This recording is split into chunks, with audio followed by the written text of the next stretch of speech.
Shalom, good evening. आप सभी का स्वागत है आज के इस बाइबल अध्ययन में, संगति में। आइए हम प्रार्थना सहित इस समय को प्रभु के हाथों में समर्पित करेंगे। आइए प्रार्थना करेंगे। प्रेमी, दयालु, अनुग्रहकारी, विलंब से कोप करने वाले, अति करुणामय पिता परमेश्वर, राजाओं के राजा, प्रभुओं के प्रभु, अपने उद्धार करता प्रभु यीशु मसीह के पवित्र और मीठे नाम से आपके अनुग्रह के सिंहासन के सम्मुख आते हैं प्रभु जी। आपका धन्यवाद देते हैं समय इस जीवन के लिए रक्षा और अगुवाई के लिए, हर एक बातों में संभाले जाने के लिए प्रभु जी। और हम मिट नहीं गए प्रभु जी, आपकी महाकरुणा का ही फल है प्रभु जी, क्योंकि आपकी दया हमारे जीवनों में अमर है। प्रतिभोर आपकी करुणा हमारे जीवन में नहीं होती जाती है प्रभु जी। और वो इसलिए है कि आप नहीं चाहते कि हम में से कोई भी जन नाश हो, लेकिन हर एक जन को मन फिराव का अवसर मिले। हम आपके नाम को धन्य कहते हैं, आपके नाम को सराहते हैं प्रभु जी। हाँ प्रभु जी, मेरी और सबों की सहायता मदद करें कि आपके हम धीरज रूपी धन को प्रभु जी हम तुच्छ ना जाने, और जैसा आपका वचन हमसे बातचीत करता है प्रभु जी, हम उसकी सही प्रतिक्रिया अपने जीवनों के द्वारा देने पाए। ऐसी दया अनुग्रह चाहता हूँ। हाँ प्रभु जी, आज आपने फिर से ये अवसर दिया है कि हम मरियम के समान आपके चरणों में बैठकर प्रभु जी इस उत्तम भाग को, जो आवश्यक भाग है, जो हमसे कभी छीना नहीं जाएगा, हम आपसे प्राप्त कर सकते हैं। आपका धन्यवाद देते हैं। इस वक्त शेखर मामू को आपके हाथ में समर्पित करते हैं प्रभु जी, और जितने प्रिय जुड़ चुके हैं उनको, और जो जुड़ने पर है उनके लिए भी प्रार्थना करते हैं प्रभु जी। हर एक रुकावटों बाधाओं को आप दूर करें, ताकि हम सब एक साथ मिलकर प्रभु जी आपके वचन से जब हमसे कहना चाहते हैं, उसे प्रभु जी हम सभी सुनने पाए, और शम्बिल के समान कहने पाए कि हे प्रभु, कह तेरा दास सुन रहा है। आप हम सब की सहायता मदद करें प्रभु जी। ये मीटिंग कोई हमारा रूटीन नहीं है या फिर कोई धार्मिकता का काम नहीं है, लेकिन जो कुछ हम यहाँ से सीखते हैं वो हमारे जीवन में, वो हमारा जीवन बनने पाए प्रभु जी। ऐसी दया अनुग्रह चाहता हूँ। एक बार फिर से आज की पूरी मीटिंग को आपके हाथ में समर्पित करते हैं। शेखर रामू को, सबों के इंटरनेट कनेक्शन को, डिवाइसेस को, मनों को, हृदयों को प्रभु जी, आत्मा प्राण देह सहित सभी बातों को आप ही के हाथों में समर्पित करते हुए, तो उद्धार करता प्रभु यीशु मसीह के पवित्र और मीठे नाम से मांग लेते हैं। आमीन। आमीन। तो एक बार फिर से आज की संध्या सभी प्रियजनों का मैं प्रभु यीशु मसीह के मधुर नाम में स्वागत करता हूँ आज के अध्ययन में। और तब दूसरा कुरिन्थी 3 अध्याय उसके 3 से 5 तक को पढ़ के शुरू करेंगे। पढ़िए। दूसरा कुरिन्थियों 3:3 से 5 तक। यह प्रगट है कि तुम मसीह की पत्री हो, जिसको हमने सेवकों की नाई लिखा, और जो स्याही से नहीं परंतु जीवते परमेश्वर के आत्मा से पत्थर की पट्टियों पर नहीं परंतु हृदय की मांस रूपी पट्टियों पर लिखी है। हम मसीह के द्वारा परमेश्वर पर ऐसा ही भरोसा रखते हैं, यह नहीं कि हम अपने आप से इस योग्य हैं कि अपनी ओर से किसी बात का विचार कर सकें, पर हमारी योग्यता परमेश्वर की ओर से है। 2 Corinthians chapter 3 verses 3 to 5. Clearly, you are a letter from Christ showing the result of our ministry among you. This letter is written not with pen or ink, but with the Spirit of the living God. It is carved not on tablets of stone, but on human hearts. We are confident of all this because of our great trust in God through Christ. It is not that we think we are qualified to do anything on our own. Our qualifications comes from God. सबसे मुख्य बात आज के दिन, पहली बात, बहुत सारी बातें हम लोग देखेंगे, पर सबसे पहली बात जो है आज के दिन, we are qualified to do anything. ये हम लोग क्वालिफाइड नहीं है, पर ये बोलता है कि हमारी योग्यता परमेश्वर की ओर से है।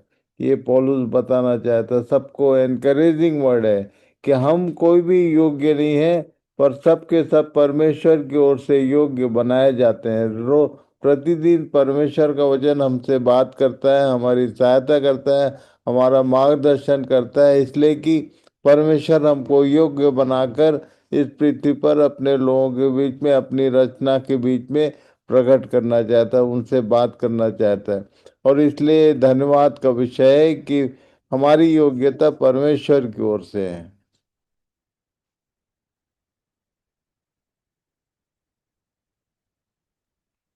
दूसरा कुरिन्थियों 3:6 से 8 तक। जिसने हमें नई वाचा के सेवक होने के योग्य भी किया, शब्द के सेवक नहीं वरन आत्मा के, क्योंकि शब्द मारता है पर आत्मा जिलाता है।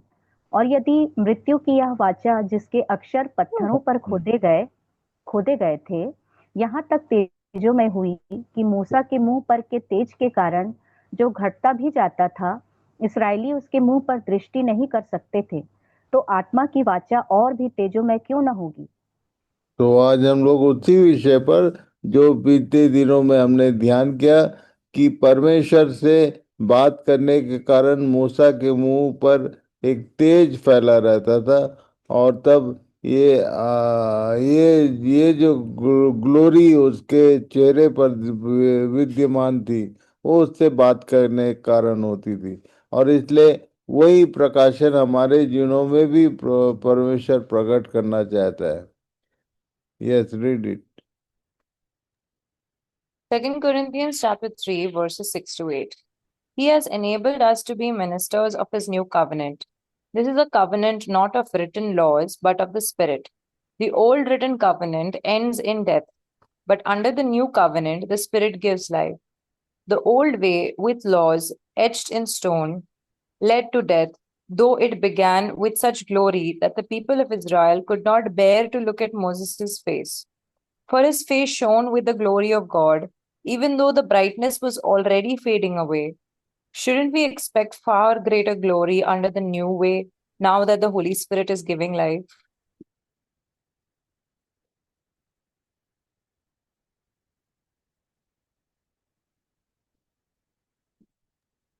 दूसरा कुरिन्थियों 3:9 से 12 तक। क्योंकि जब दोषी ठहराने वाली वाचा तेजो में थी, तो धर्मी ठहराने वाली वाचा और भी तेजो में क्यों न होगी। और जो तेजो में था वह भी उस तेज के कारण जो उससे बढ़कर तेजो में था कुछ तेजो में न ठहरा, क्योंकि जब वह जो घटता जाता था तेजो में था, तो वह जो स्थिर रहेगा और भी तेजो में क्यों न होगा। तो ऐसी आशा रखकर हम हियाव के साथ बोलते हैं। 2 Corinthians chapter 3 verses 9 to 12. If the old way, which brings condemnation, was glorious, how much more glorious is the new way, which makes us right with God? In fact, that first glory was not glorious at all compared with the overwhelming glory of the new way. So, if the old way, which has been replaced, was glorious, how much more glorious is the new, which remains forever? Since this new way gives us such confidence, we can be very bold.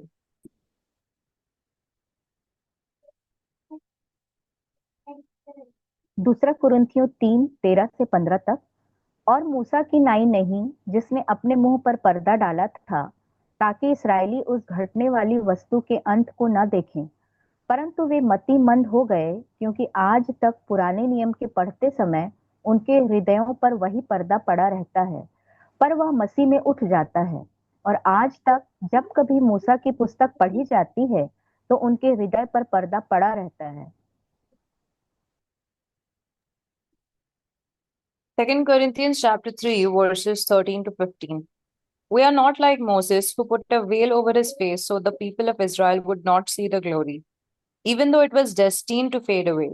But the people's minds were hardened, and to this day, whenever the old covenant is being read, the same veil covers their minds, so they cannot understand the truth. And this veil can be removed only by believing in Christ. Yes, even today, when they read Moses' writings, their hearts are covered with that veil, and they do not understand.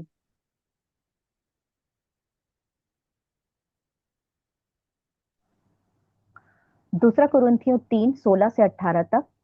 परंतु जब कभी उनका हृदय प्रभु की ओर फिरेगा, तब वह पर्दा उठ जाएगा। प्रभु तो आत्मा है, और जहाँ कहीं प्रभु का आत्मा है वहाँ स्वतंत्रता है। परंतु जब हम सबके उघाड़े चेहरे से प्रभु का प्रताप इस प्रकार प्रकट होता है, जिस प्रकार दर्पण में, तो प्रभु के द्वारा जो आत्मा है, हम उसी तेजस्वी रूप में अंश अंश करके बदलते जाते हैं। 2 Corinthians chapter 3 verses 16 to 18. But whenever someone turns to the Lord, the veil is taken away. For the Lord is the Spirit. And wherever the Spirit of the Lord is, there is freedom. So all of us who have had that veil removed can see and reflect the glory of the Lord. And the Lord, who is the Spirit, makes us more and more like him as we are changed into his glorious image. तो ये एक बात यहाँ पर बताना चाहता हूँ मैं, why we are reading English also, क्यों नहीं हिंदी केवल पढ़ा जाए। पर हिंदी और इंग्लिश में एक फर्क पड़ता है, इसको ध्यान कीजिए। ये इजरायलियों की बात कर रहा था हिंदी में, जब कभी उनका हृदय प्रभु की ओर फिरेगा तब वह पर्दा उड़ जाएगा। पर यहाँ पर इंग्लिश में ये ज़्यादा बेटर है, ये बोलता है कि वेन एवर समवन टर्न्स, मतलब जब भी किसी का हृदय प्रभु की ओर, चाहे वो पुराने नियम के लोग हों चाहे अभी के लोग हों, जिसका भी हृदय परमेश्वर की ओर फिरता है, someone turns to the Lord, तब वो पर्दा उड़ जाता है। और इसलिए खासकर पुराने नियम की बातें जब समझ में नहीं आती हमको, तो इस विषय पर विचार करना पड़ेगा कि हमारा मन सही में उसकी ओर फिरा है कि हम केवल बाइबल पढ़ रहे हैं या सुन रहे हैं। इसलिए आज इस विषय को ध्यान करेंगे।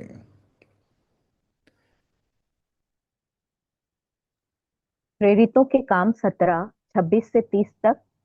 उसने एक ही मूल से मनुष्यों की सब जातियां सारी पृथ्वी पर रहने के लिए बनाई हैं, और उनके ठहराए हुए समय और निवास के सिवानों को इसलिए बांधा है कि वे परमेश्वर को ढूंढें, कदाचित उसे टटोल कर पा जाएं, तो भी वह हम में से किसी से दूर नहीं, क्योंकि हम उसी में जीवित रहते और चलते फिरते और स्थिर रहते हैं।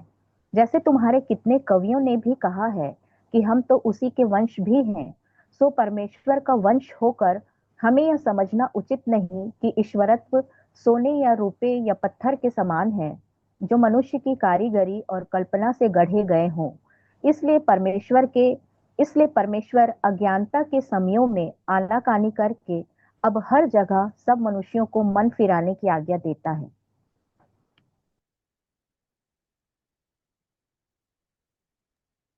Acts chapter 17, verses 26 to 30. From one man he created all the nations throughout the whole earth. He decided beforehand when they should rise and fall, and he determined their boundaries. His purpose was for the nations to seek after God and perhaps feel their way towards him and find him, though he is not far from any one of us. For in him we live and move and exist. As some of your own poets have said, we are his offspring. And since this is true, we shouldn't think of God as an idol designed by craftsmen from gold or silver or stone. God overlooked people's ignorance about these things in earlier times, but now he commands everyone, everywhere, to repent of their sins and turn to him. तो परमेश्वर का वचन बताता है यहाँ पर, पौलुस कह रहा था कि अज्ञानता के समयों से आनाकानी करके अंधकार में पड़े हुए लोगों के जीवन में जो भी स्थितियां बनती है उनसे आनाकानी करने को परमेश्वर तैयार है, और चाहता है कि हर जगह सब लोग मन फिराएं। और इसलिए जब हम वचन पढ़ने लगे हैं, सुनने लगे हैं, और यदि पुराने नियम की बातें हम नहीं समझते हैं, तो उसका मूल कारण है कि पुराने नियम के पढ़ते समय पर्दा पड़ा रहता है, और जब कभी किसी का हृदय उसकी ओर फिरेगा तभी वो पर्दा उठता है। और इसलिए यह खासकर जिनको पुराने नियम की बातें समझने में कठिन पड़ती हैं, यदि कठिन लग रही हैं, तो इस विषय पर विचार किया जाए कि आपने सही मायने में मन फिराया कि नहीं, मन फिराव है क्या, इसको ठीक से समझने का प्रयास करेंगे। पढ़िए। मत्ती 3:1 और 2। उन दिनों में यूहन्ना बपतिस्मा देने वाला आकर यहूदिया के जंगल में यह प्रचार करने लगा कि मन फिराओ, क्योंकि स्वर्ग का राज्य निकट आ गया है। तब यरूशलेम के और सारे यहूदिया के और यरदन के आसपास के सारे देश के लोग उसके पास निकल आए और अपने अपने पापों को मानकर यरदन नदी में उससे बपतिस्मा लिया। जब उसने बहुतेरे फरीसियों और सदूकियों को बपतिस्मा के लिए अपने पास आते देखा, तो उनसे कहा कि हे सांप के बच्चों, तुम्हें किसने जता दिया कि आने वाले क्रोध से भागो, सो मन फिराव के योग्य फल लाओ। 13 पद। उस समय यीशु गलील से यरदन के किनारे पर यूहन्ना के पास उससे बपतिस्मा लेने आया। यहाँ पर लिखा है कि बहुत सारे फरीसी और सदुकी लोग भी उसके पास आ रहे थे बपतिस्मा लेने के लिए, पर उसने उनको डांट लगाया, कहा कि हे सांप के बच्चों, तुम्हें किसने जता दिया? मन फिराओ पहले। और तब उसने यीशु से ये बात नहीं पूछा। क्यों? इसके लिए मैं इस बात को हमेशा याद दिलाया करता हूँ। आज फिर से एक बार याद दिलाना चाहता हूँ, जो इवेंट हुआ था। एक बार पढ़ लीजिए इसको पहले। Matthew chapter 3, verses 1 to 2, 5 to 8, and verse 13. In those days, John the Baptist came to the Judean wilderness and began preaching. His message was, repent of your sins and turn to God, for the kingdom of heaven is near. People from Jerusalem and from all of Judea and all over the Jordan Valley went out to see and hear John. And when they confessed their sins, he baptized them in the Jordan River. But when he saw many Pharisees and Sadducees coming to watch him baptize, he denounced them. You brood of snakes, he exclaimed. Who warned you to flee the coming wrath? Prove by the way you live that you have repented of your sins and turned to God. Then Jesus went from Galilee to the Jordan River to be baptized by John. और तब यूहन्ना ने यीशु से नहीं पूछा मन फिराव के विषय में। देयर वाज नो क्वेश्चन, कोई प्रश्न नहीं था। क्यों? उसका कारण बताना चाहता हूँ मैं। मन फिराव है क्या, उसको डिफाइन किया पौलुस ने। पढ़िए रोमी 8 का 5 से 9। रोमियो 8, 5 से 9 तक। क्योंकि शारीरिक व्यक्ति शरीर की बातों पर मन लगाते हैं, परंतु आध्यात्मिक आत्मा की बातों पर मन लगाते हैं। शरीर पर मन लगाना तो मृत्यु है, परंतु आत्मा पर मन लगाना जीवन और शांति है। क्योंकि शरीर पर मन लगाना तो परमेश्वर से बैर रखना है, क्योंकि न तो परमेश्वर की व्यवस्था के अधीन है और न हो सकता है। और जो शारीरिक दशा में है वे परमेश्वर को प्रसन्न नहीं कर सकते। परंतु जबकि परमेश्वर का आत्मा तुम में बसता है, तो तुम शारीरिक दशा में नहीं, परंतु आत्मिक दशा में हो। यदि किसी में मसीह का आत्मा नहीं, तो वह उसका जन नहीं।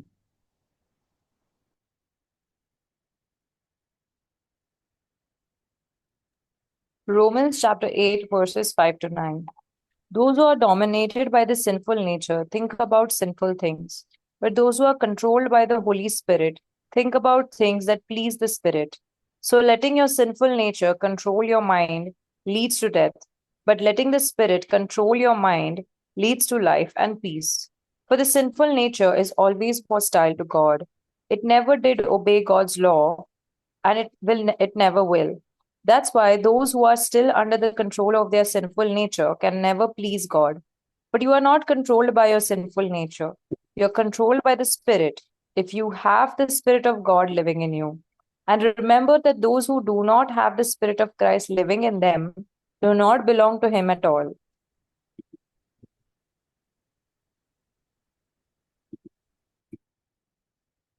एक इवेंट हुआ था जब यीशु बालक था, लिखा है यहाँ पर, पढ़ लीजिए।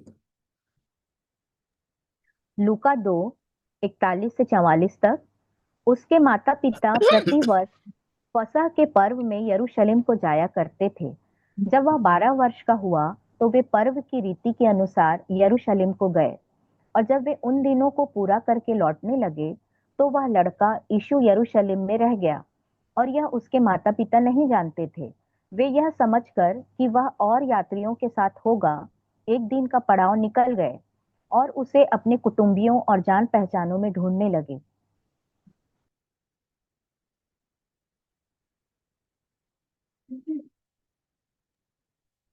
Luke chapter 2, verses 41 to 44. Every year, Jesus' parents went to Jerusalem for the Passover festival. When Jesus was 12 years old, they attended the festival as usual.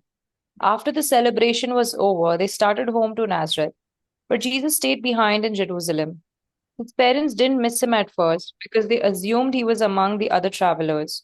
But when he didn't show up that evening, they started looking for him among their relatives and friends. तो festival time पे खासकर जो लड़कपन teenagers होते हैं, वो कभी भी पेरेंट्स के आसपास नहीं होते, अपने रिलेटिव्स के बीच में होते हैं, रिश्तेदारों के साथ होते हैं, या इधर उधर सीनरीज में खेलते कूदते रहते हैं। पर ये एक लड़का ऐसा था जो कहाँ पाया गया, ध्यान करेंगे। पढ़िए। लूका 2:45 से 47 तक। पर जब नहीं मिला तो ढूंढते ढूंढते यरूशलेम को फिर लौट गए, और 3 दिन के बाद उन्होंने उसे मंदिर में उपदेशकों के बीच में बैठे उनकी सुनते और उनसे प्रश्न करते हुए पाया। और जितने उसकी सुन रहे थे वे सब उसकी समझ और उसके उत्तरों से चकित थे।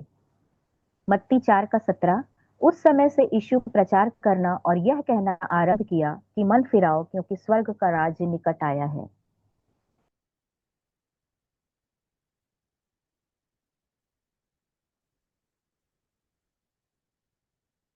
Luke chapter 2, verses 45 to 47.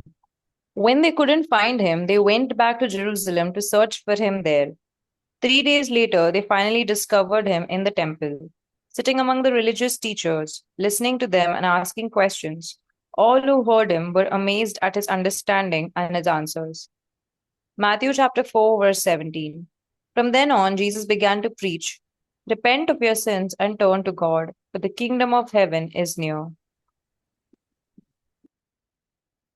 तो लड़कपन से ही ये बात देखी गई यीशु में कि उसका मन आत्मिक बातों में, वचन में, परमेश्वर की बातों को सीखने और सिखाने में लगा हुआ था, और इसलिए उसको मन फिराव की बात नहीं पूछा गया।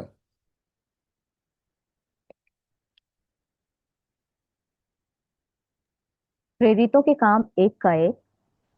हे थियोफिलुस, मैंने पहली पुस्तिका उन सब बातों के विषय में लिखी जो यीशु ने आरंभ में किया और करता और सिखाता रहा। Acts chapter 1, verse 1. In my first book, I told you, Theophilus, about everything Jesus began to do and teach. ये आप सबों के लिए आज के दिन पहला होमवर्क रहेगा। इसको खोजिए, ये किसने लिखा, ये प्रेरितों काम की पुस्तक लिखा किसने, और उसकी पहली पुस्तिका कौन सी थी।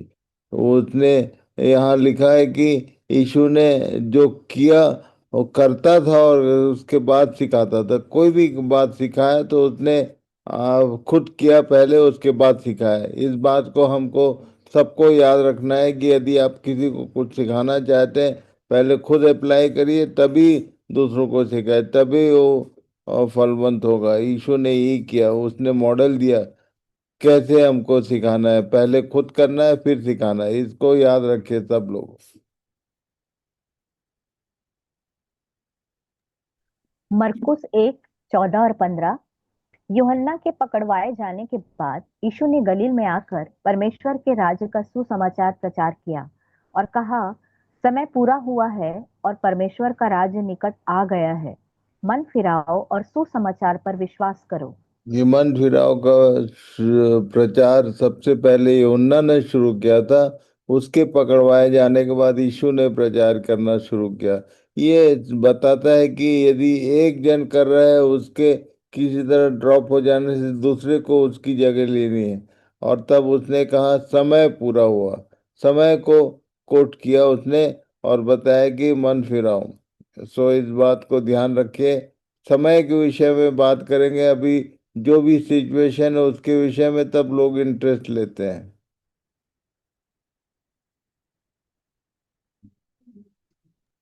Mark chapter 1, verses 14 to 15. Later on, after John was arrested, Jesus went into Galilee, where he preached God's good news. The time promised by God has come at last.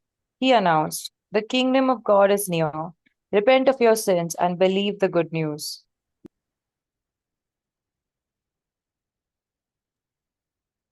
होशे 7:8। इब्राहिम देश देश के लोगों से मिला जुला रहता है। इब्राहिम ऐसी चपाती ठहरा है जो उल्टी न गई हो।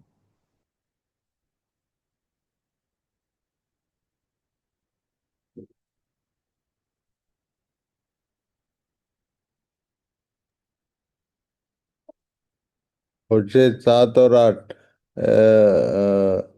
फेंजी read it. Hosea chapter 7, verse 8. The people of Israel mingle with godless foreigners, making themselves as worthless as a half baked cake. ये दूसरा होमवर्क, इस पे आप लोग अपना कंसंट्रेशन बनाइए, मनन कीजिए। यहाँ हिंदी में लिखा है प्रेम, और इंग्लिश में लिखा है पीपुल ऑफ इजराइल। ये दोनों का क्या कनेक्शन, क्यों हिंदी में प्रेम लिखा और क्यों यहाँ इंग्लिश में पीपुल ऑफ इजराइल लिखा? खोजिए तो मिलेगा। उत्पत्ति की पुस्तक को पढ़ेंगे तो आपको सब समझ में आएगा। वो कौन है प्रेम था, और ये इजराइल का इसके साथ क्या कनेक्शन था। दूसरी बात ये कि यहाँ पर ये हिंदी में लिखा चपाती, पर इंग्लिश में लिखा है हाफ बेक्ड केक, आधा आधा बना हुआ रोटी। और इसलिए इन बातों पर ध्यान कीजिए कि एक व्यक्ति विशेष को परमेश्वर का वचन बोलता है कि चपाती के समान है, ऐसा चपाती जो एक साइड पक्का है एक साइड कच्चा है।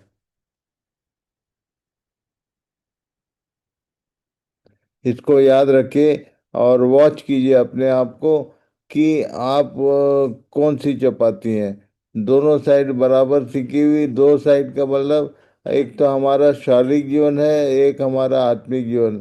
शारीरिक जीवन तो बहुत अच्छे से वेल स्टेब्लिश है, पर हमारा आत्मिक भाग सबका कच्चा नजर आता है। इसलिए परमेश्वर ने हमारे लिए उपाय किया कि हमारे आत्मिक जीवन भी अच्छे से शिक्षित हो और मजबूत हो और स्थिर हो। तो प्रभु सबकी सहायता करे। इस विषय को ध्यान याद रखें। ये एक बेस्ट एग्जाम्पल है हमारे लिए। जब भी आप रोटी खाते हैं तो अपने जीवन को ध्यान कीजिए कि आपका रोटी आधा कच्चा आधा पक्का तो नहीं है। और इसलिए प्रभु हमारी सहायता करें। आज के दिन यहीं हम लोग ड्रॉप करेंगे, तो हम प्रार्थना में जाएंगे। और फिर से एक बार हम प्रार्थना में, pastor please pray for all. Hallelujah, praise you Jesus. दयालु प्रेमी पिता, आपका धन्यवाद करते हैं। एक बार फिर प्रभु, आपने आपके भेद की बातों को प्रभु हम पर प्रकट किया प्रभु, इसके लिए आपका धन्यवाद करते हैं। हमारे लिए प्रभु सीखने की योजना बनाई है प्रभु, ताकि सब बातें प्रभु हम सीख कर हम तैयार होते जाएं पिता। आपका धन्यवाद करते हैं, आपके वचनों के माध्यम से आपने आज जो कुछ हमें सिखाया प्रभु, आपके जन के द्वारा प्रभु, आपका हम दिल से शुक्रिया अदा करते हैं प्रभु, धन्यवाद करते हैं आपका। और प्रभु इस समय को प्रभु सचमुच में हमने बिल्कुल आनंद पाया प्रभु, जहां पर आपने अपने हमने वचनों के माध्यम से हमारे हमारे उन चीजों को बताया प्रभु, जिससे हम आपके राज्य में और बढ़ सकें पिता परमेश्वर। आपका धन्यवाद करते हैं प्रभु कि आपने आज हमें अनुमति दी आपकी संगति में, आपके संतों के संगति में बैठकर प्रभु आपके इन भेदों को हम जान सकें। धन्यवाद करते हैं सभी के लिए प्रभु जो जुड़े आज प्रभु ऑनलाइन के माध्यम से, जूम और यूट्यूब के माध्यम से प्रभु, धन्यवाद करते हैं सभी के लिए प्रभु। प्रार्थना करते हैं ताकि प्रभु सभी को अच्छा स्वास्थ्य, सुंदर मन और प्रभु आपके वचनों में बने रहने की भूख प्रभु आपने दी है और अधिक और बढ़ाएंगे प्रभु। धन्यवाद करते हैं प्रभु शेखर भैया के लिए, जिसको प्रभु आपने तैयार किया, और प्रभु उनको उनका स्वास्थ्य अच्छा बनाइए, ताकि प्रभु और भी लोग प्रभु उनसे प्रभावित होकर प्रभु उनके मन फिराकर प्रभु आपसे जुड़ने में प्रभु सक्षम हो सकें। धन्यवाद करते हैं प्रभु इस समय के लिए, और ये प्रार्थना हम यीशु मसीह नाजरीन के सामर्थ्य नाम में करते हैं, आमीन। आमीन। तो एक बार फिर से प्रभु सबको आशीष दे, सुरक्षित रखे, इन बातों की गहरी समझ प्रदान करे। Shalom. Shalom shalom. Brother Shalom, all God bless. God shalom. bless. Shalom.